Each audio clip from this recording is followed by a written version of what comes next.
주시는 하나님의 말씀은 마가복음 6장 45절부터 56절 말씀입니다. 예수께서 즉시 제자들을 재촉하사 자기가 무리를 보내는 동안에 배 타고 앞서 건너편 벳세다로 가게 하시고 무리를 작별하신 후에 기도하러 산으로 가시니라. 저물매 배는 바다 가운데 있고 예수께서는 홀로 무태 계시다가 바람이 거스름으로 제자들이 힘겹게 노젓는 것을 보시고 밤 사경쯤에 바다 위로 걸어서 그들에게 오사 지나가려고 하시매 제자들이 그가 바다 위로 걸어오심을 보고 유령인가 하여 소리 지르니 그들이 다 예수를 보고 놀람이라.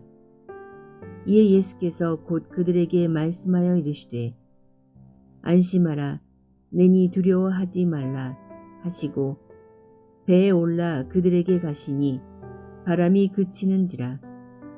제자들이 마음에 심히 놀라니 이는 그들이 그 떡 대시던 일을 깨닫지 못하고 도리어 그 마음이 둔하여 졌음이로라.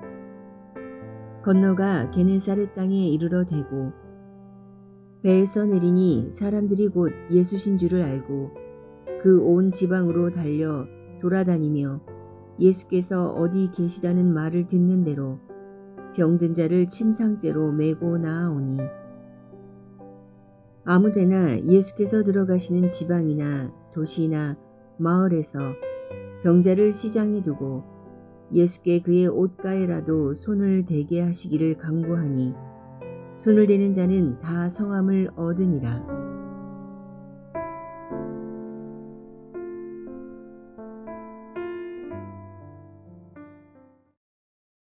빈들에서 오병이어로 5,000명을 먹이신 예수님은 제자들을 빨리 먼저 내보내시고 마무리를 하려고 하셨습니다. 오늘 본문의 첫 절인 마가복음 6장 45절입니다. 예수께서 즉시 제자들을 재촉하사 자기가 무리를 보내는 동안에 배 타고 앞서 건너편 벳세다로 가게 하시고, 여기에서 즉시 그리고 재촉하사라는 단어는 예수님이 상황을 매우 긴박하게 만들고 계신 것을 보여줍니다. 왜 예수님께서는 오병이어의 기적을 행하시고 그 은혜로운 자리를 이렇게 서둘러 떠나려고 하셨을까? 그 답을 병행 본문인 요한복음 6장 14절에서 15절 가운데서 얻을 수 있습니다. 이에 거두니 보리떡 5개로 먹고 남은 조각이 12바구니에 찼더라. 그 사람들이 예수께서 행하신 이 표적을 보고 말하되 이는 참으로 세상에 오실 그 선지자라 하더라. 그러므로 예수께서 그들이 와서 자기를 억지로 붙들어 임금으로 삼으려는 줄 아시고 다시 혼자 산으로 떠나가시니라. 그들은 오병이어의 기적을 통해서 배고픔이 해결되는 기적을 체험하자 이런 분을 우리의 임금 삼아 영원히 배고픔의 문제를 해결하고 싶어 했다는 것입니다.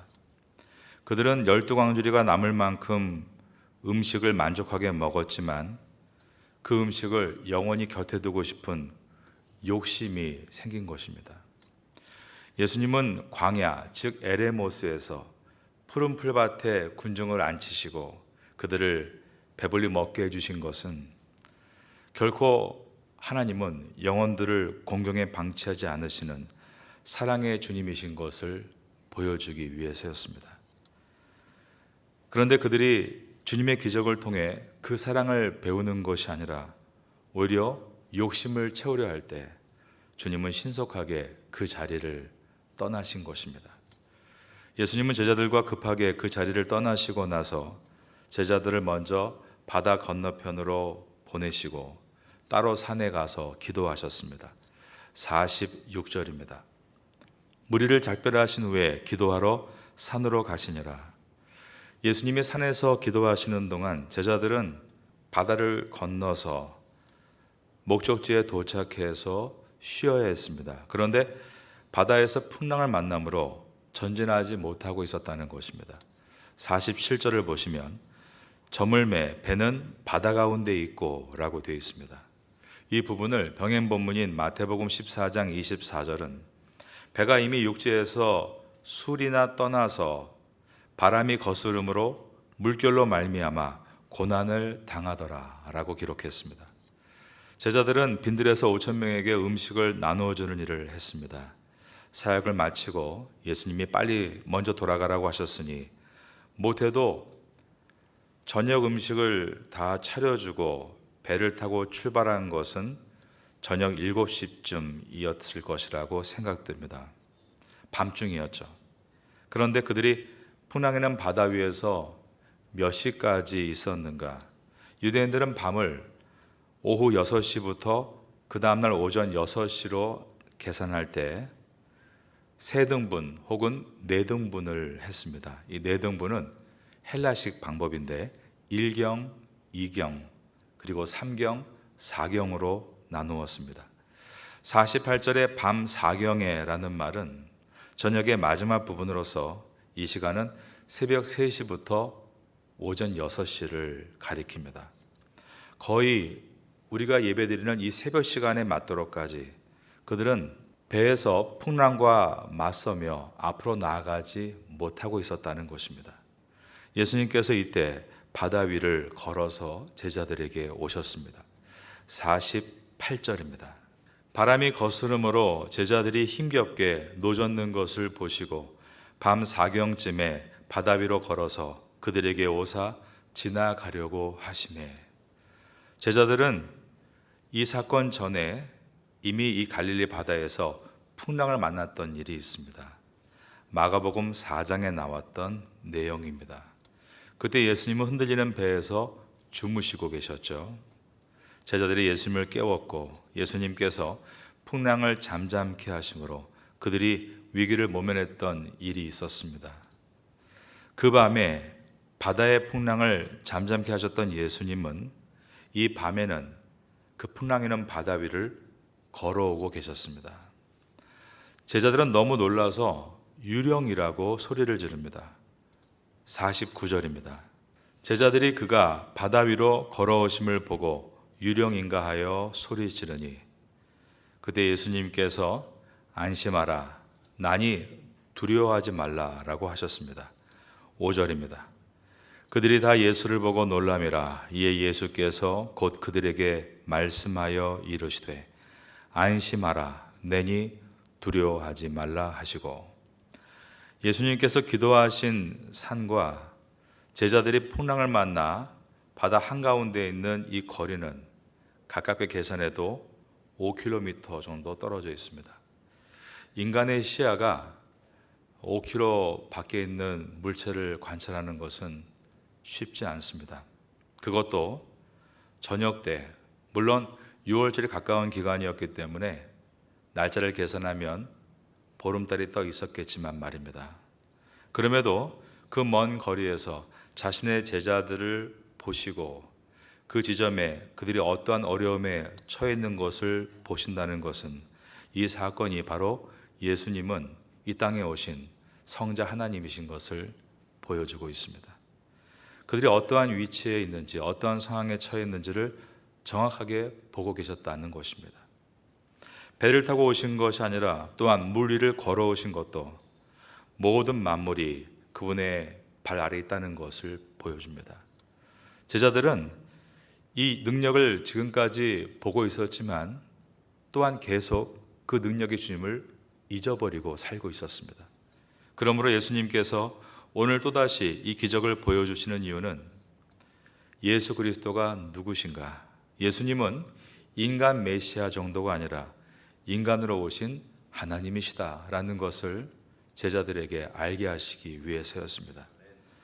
마가복음 6장에는 예수님의 두 가지의 기적사건이 기록되어 있습니다. 하나는 6장 30절에서 44절까지 있었던 오병이어의 기적이고, 또 하나는 오늘 본문 6장 45절에서 52절까지 기록되어 있는 무리를 걸으신 기적입니다.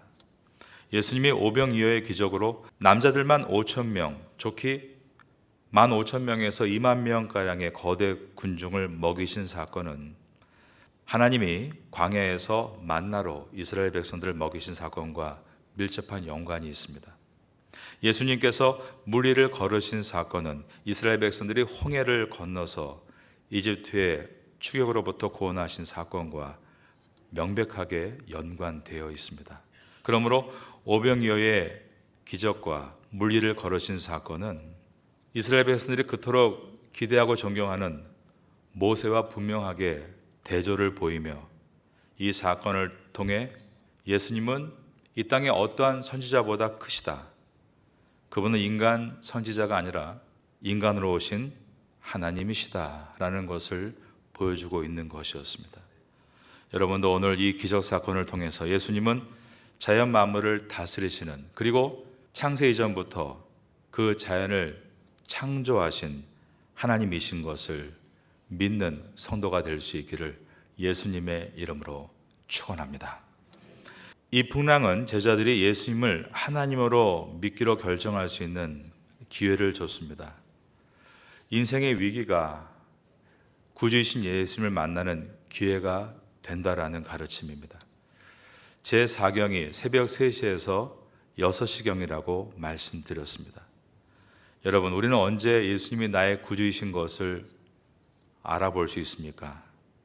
인생에 아무런 문제가 없이 따뜻한 이불을 덮고 제4경에 자고 있을 때가 아닙니다. 인생의 깊은 문제를 풀기 위해 이 시간처럼 제4경에 깨어 주님을 찾을 때입니다. 여러분의 인생의 구주가 되시는 예수님을 꼭 만나시기를 바라겠습니다. 오늘 본문 바로 앞의 내용인 예수님께서 오병이어의 기적을 베푸신 사건과 그리고 오늘 물리를 걸으신 사건은 제자들에게 어떤 가르침을 주기 위한 것인가? 예수님은 빈들에서 사람들을 마을로 보낼 필요가 없다, 너희가 나누어 주라고 하셨을 때 제자들이 이 많은 사람들을 어떻게 먹일 수 있습니까? 조금씩 먹게 해도 200데나리온의 떡이 부족합니다 라고 했을 때 성경은 예수님이 제자들을 시험하신 것이었다라고 했습니다. 지금 예수님께서 바다에서 제4경에 이를 때까지 그들 스스로 파도와 싸우게 하신 것도, 그리고 나서 나중에 바다 위를 걸으며 나타나신 것 또한 제자들을 테스트, 시험하신 것이다 라고 말할 수 있습니다. 이 둘은 모두가 제자들이 예수님을 어떻게 믿고 있는가에 대한 시험이었습니다. 믿음은 단순한 단어일 뿐입니다. 우리가 믿습니다, 아멘이라고 말하지만 그 믿음이 어떤 무게를 갖고 있는가는 사람마다 다를 것입니다. 마치 제자들이 처음에 예수님을 따랐을 때와 나중에 시간이 점점 지나 예수님이 누군가인가를 알았을 때, 그리고 성령을 받고 훗날 사도가 됐을 때의 그 무게값이 다른 것처럼 말입니다.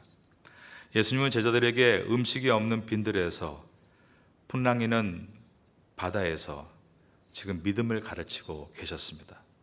예수님께서는 그냥 교실에 앉아 칠판을 놓고 공부하듯 믿음을 설명하신 것이 아니라 풍랑이는 바다 한가운데로 제자들을 인도하셨고 직접 그곳에서 걸어서 나타나시며 너희들도 믿음으로 출렁이는 험한 세상에서 한 걸음을 떼라라고 가르쳐 주신 것입니다. 이것은 부모가 아기의 걸음마를 떼게 하는 장면을 연상케 해줍니다. 예수님께서 지금 믿음의 걸음마를 떼게 하시는 것이었습니다. 아기가 결코 한 번에 잘 걸을 수 없죠. 우리 여기에 어린 학생들이 있는데 여러분들이 지금 이렇게 걷고 뛸 수 있는 때까지 오기는 엄청나게 많은 엉덩방아를 찧었다는 것을 아마 기억 못할 겁니다. 그때마다 아빠 엄마가 아이고 우리 아기 그렇지 할 수 있어 할 수 있어 엉덩방아를 찧을 때마다 다시 손을 잡아주고 또 일으키고 또 일으키며 그 수천 번의 엉덩방아 후에 우리는 걸을 수 있게 되었습니다. 마찬가지로 믿음의 걸음도 그렇다는 것입니다. 주님이 처음에 한 번의 기적 사건으로 그들의 믿음이 완성될 거라고 기대하지 않으셨습니다. 오히려 실패하고 넘어질 것을 아셨고 그것 또한 예언하셨습니다. 베드로가 3번 부인할 것도, 그리고 모든 제자들이 결국 예수님을 떠날 것도 알고 계셨습니다. 그러나 그것은 잠시 엉덩방아를 찌는 것이지 그들이 믿음을 버리고 아예 엎드려지는 것은 아니라고 하셨습니다. 그것을 반복하고 다시 일어서고 반복하다가 아기가 걸음마를 떼고 후에 걷게 되고 또 뛰게 되는 것처럼 성도도 시간을 통해 믿음의 걸음마를 떼고 걷고 나중에는 믿음의 경주를 할 수 있을 정도로 강한 믿음으로 주님은 그렇게 인도하신 것입니다. 오늘도 우리의 믿음을 인도하시는 분은 이 땅에 인간 메시아가 아니라 하나님으로 오신 예수 그리스도께서 함께 하심으로 이루어지고 있는 줄로 믿습니다. 51절을 보겠습니다. 배에 올라 그들에게 가시니 바람이 그치는지라 제자들이 마음에 심히 놀라니. 마음에 심히 놀랐다. 이것을 부정적으로 말한다면 과거의 주님의 기적을 또 잊어버리고 있다라고 말할 수 있지만 사실 이것을 긍정적으로 본다면 다시 마음으로 깊이 생각하고 있다라는 의미입니다. 또 예전과 다르게 새로운 깨달음을 갖고 있다라는 의미도 됩니다. 여러분, 우리가 왜 계속 넘어질까요? 물론 연약해서입니다만 사실은 예수님에 대해서 더 깊이 생각하지 않기 때문입니다. 52절입니다. 이는 그들이 극떡 떼시던 일을 깨닫지 못하고 도리어 그 마음이 둔하여졌음이로라. 우리가 주님을 깊이 깨닫지 않을 때 우리의 마음은 둔하여질 수밖에 없습니다. 그러므로 히브리서 3장 1절은 우리가 믿는 도리이며 사도이며 대제사장이신 예수를, 그 다음 절을 따라하겠습니다. 깊이 생각하라. 예수님을 깊이 생각할 때 우리 마음이 굳어지지 않고 둔하여지지 않고 다시 더 깊은 믿음의 항해를 해나갈 수 있는 것입니다. 예수님과 제자들이 탄 배가 이제 그 새벽을 지나 나머지 5km를 저어서 육지에 도착했다면 아마도 오전이나 적어도 점심 이전에 도착했을 것입니다. 그런데 예수님께서 배에 내리실 때 사람들이 또 알아보기를 시작했습니다. 53절부터 봅니다. 건너가 게네사렛 땅에 이르러 대고 배에서 내리니 사람들이 곧 예수인 줄 알고 그 사람들은 모든 지역을 향해 달려가며 예수님이 도착하신 것을 알렸고 그러자 사람들이 몰려오기 시작하는데 또 예전과 같이 병든 환자를 침상째 들고 달려왔습니다. 55절을 봅니다. 그 온 지방으로 달려 돌아다니며 예수께서 어디 계시다는 말을 듣는 대로 병든 자를 침상째로 메고 나오니 모두가 자신의 간절한 문제를 가지고 나왔다는 뜻입니다. 그럴 때 예수님은 누구도 마다하지 않으시고 그 문제에서 노임받게 해주셨습니다. 오늘 본문의 마지막 절인 56절입니다. 아무데나 예수께서 들어가시는 지방이나 도시나 마을에서 병자를 시장에 두고 예수께 그의 옷가에라도 손을 대게 하시기를 간구하니 손을 대는 자는 다 성함을 얻느니라. 이것은 예수님은 사랑의 주님이신 것을 보여주십니다. 여러분이 가지고 나오는 어떠한 문제들도 그것이 여러분에게 도저히 풀 수 없는 불가능한 일이라 할지라도 주님은 그것을 그냥 외면하시거나 지나치지 않으시고 그것에 개입하시고 역사하시고 해결해 주시는 분이시다 라고 말씀하고 있는 것입니다.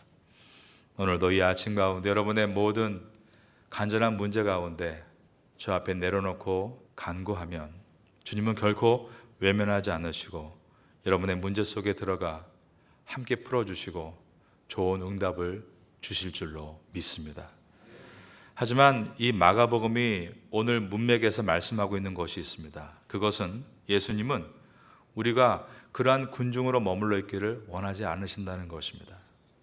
우리가 주님을 따라다니며 배고픔도 겪고 풍랑도 만날 때 불가능한 상황에서 역사하시는 주님을 곁에서 가까이 보면서 그분에 대한 믿음, 그 신뢰를 더 깊이 쌓아간다는 것을 보여주고 있는 것입니다. 기적을 위해서 예수님을 따라다니는 자가 아니라 예수님이 나의 구원자이심을 믿음으로, 그 믿음에 의해 예수님이 기적을 행하시는 것을 삶에서 경험할 수 있는 성도, 바로 그것이 온전한 성도의 모습인 것입니다. 서울대 음대를 졸업하고 평생 어려운 환경에 있는 아이들에게 음악의 기회를 주고자 상로 오케스트라라는 이름으로 캠프를 열어서 여름과 겨울 무려 100회 이상을 열어온 동영춘 장로님이 계십니다. 살아생전에 20년 동안 젊은 저를 이 태국에서 만나면서 항상 깍듯하게 그 어렸던 저를 목회자로 섬겨주셨던 분이었습니다. 하지만 사실 그분은 오히려 반대로 저의 위대한 스승이셨습니다. 한국을 대표하는 큰 단체를 이끌면서도 주일에는 본인이 섬기는 작은 교회의 지휘자로 평생을 겸손하게 섬기셨습니다. 주일 새벽 기도를 드리다가 너무 새벽에 길게 기도한 나머지 주일 아침 성가대 연습에 헐레벌떡 뛰어갈 만큼 정말 기도하는 분이셨습니다. 그분과 태국 선교를 20년 이상 하면서 참 많은 기적들을 보았습니다. 그분은 작년에 하나님의 부르심을 받아 세상을 떠나셨습니다. 하지만 그분의 흔적은 제 마음에 아직도 가득 남아 있습니다. 그분이 예수님을 바로 알고 믿었을 때 어떠한 기적을 보는지를 저는 지금도 생생하게 기억하고 있기 때문입니다. 여러분들도 주님을 깊이 만나심으로 믿음을 점점 뿌리 내리셔서 예수님께서 원하시는 그 성숙을 만날 수 있게 되기를 예수님의 이름으로 축원합니다.